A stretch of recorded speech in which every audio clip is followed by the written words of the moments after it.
আসসালামু আলাইকুম। কেমন আছেন সবাই? অবশ্যই ভালো আছেন।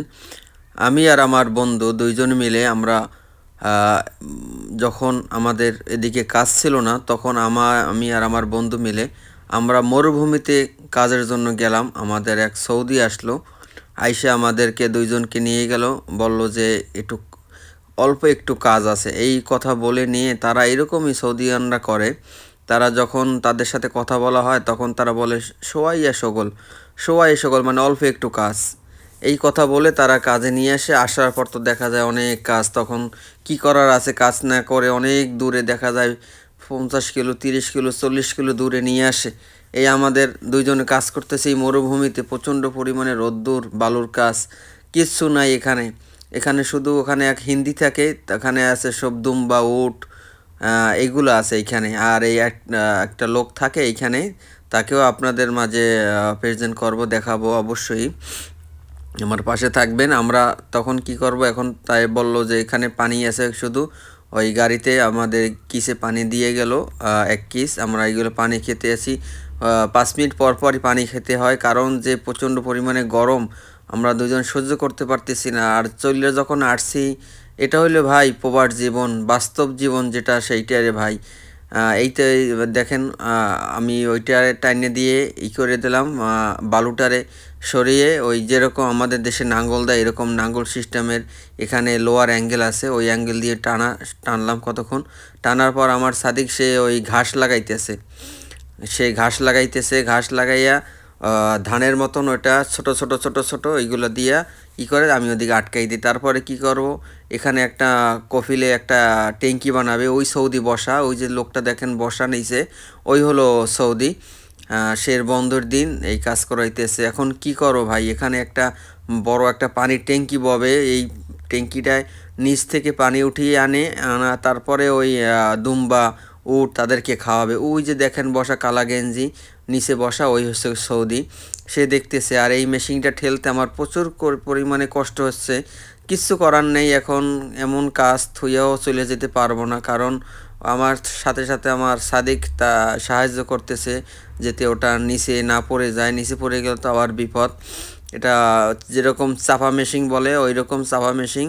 এটা দিয়ে আর কি আমরা দেশে যেরকম ঘর বাঁধলে পর যখন একটা লাঠি দিয়ে বা একটা কাঠ দিয়ে আমরা পিটিয়ে পিটিয়ে ওটা সমান করে, এইরকম এই মেশিনটার মাধ্যমে আর কি এই বালুটা আর কি আস্তে আস্তে গাঁত খায়। গাঁত খাওয়ার পর পানি দেব, পানি দিয়ে আবার এই মেশিনটা চালিয়ে এরকম সমান করতে হবে, চারিদিকে সমান করতে হবে। মেশিনটা আপনা আপনি চলে, তারপরও তাকে ব্যালেন্স ঠিক রাখতে হয়। কিছু কিছু জায়গায় মানে ওকে ঠেলেই সামনে আগাতে হয়, নয়তো বা ও ওখানে বসেই ঘদঘদ করে, ঠিক আছে? এই করতেছি আমরা ২ সাদিক, তারপর ওই হিন্দি একজন দেখলেন সামনে দাঁড়ানো, সে দেখতেছে, ডিরেকশন দিতেছে, এইরকম করো, এইরকম করো। আর ওদিকে সৌদিতে বসে কতক্ষণ পর পরই সিগারেট খাচ্ছে, পানি খাচ্ছে। তার তো আর সমস্যা নাই, সমস্যা তো আমাদের আজনবী, কারণ আমরা তো দূর প্রবাসে কাজের জন্য আসছি। ভাই অনেক কষ্ট করেছি ভাই, অনেক কষ্ট। এটা হচ্ছে প্রবাস জীবনের বাস্তব ঘটনা, ঠিক আছে?